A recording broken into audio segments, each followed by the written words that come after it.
Hello, my name is Emily Jones, and today I'm going to teach you how to make gluten-free Play-Doh. Today we are going to need rice flour, cornstarch, salt, cream of tartar, vegetable oil, water, a large bowl, measuring cups, a medium-sized pot, a spatula, and food coloring, which is optional but a lot of fun. First, we are going to heat up our water. Using a liquid measuring cup, measure out 1 cup of water and pour it into the pot. Start warming over a low heat. You just want the water to be warm, not boiling. Now we're going to move on to our next step, but remember, never leave the kitchen when the stove is on. Now we are going to measure out our dry ingredients. In a large bowl, measure out 1 cup of rice flour, half a cup of cornstarch, half a cup of salt, and 1 tablespoon cream of tartar. Then mix it all together. Now we are going to add our wet ingredients. Pour 1½ teaspoons of vegetable oil and the warm water into the bowl. Now, mix to your heart's content, because when working with gluten-free flours, you don't usually have to worry about overmixing. When working with wheat flour, if you mix too much, you'll overdevelop the gluten proteins, making your product come out a little too dense.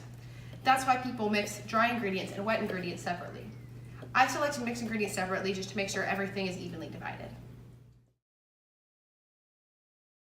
Move the mixture from the bowl to the pot and heat on low for about 3 minutes, stirring as it cooks. Be careful not to overcook it. Though stoves and batches vary, it may need up to 5 minutes, but it really shouldn't need more than that. You can burn parts of the Play-Doh if it overcooks, resulting in hard chunks that won't mix well with color. This can be a little tough to gauge, especially your first time making Play-Doh.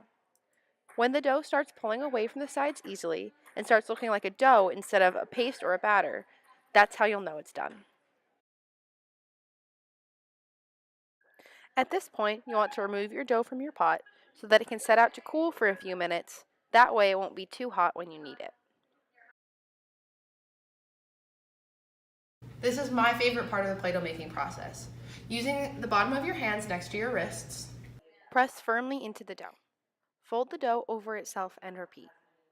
This is the same process as kneading bread, and it helps get the dough to the ideal consistency. Now for food coloring. Use your thumbs to press a hole in the middle and put a bit of your desired color in there. Fold the dough over the food dye and start kneading again. Your hands might get a little colored, but this is one way to prevent your hands from getting too colored while you're mixing. and that's how you make gluten-free Play-Doh. You may not get this recipe perfect the first time around, but I wish you the best of luck, and thank you for watching my tutorial.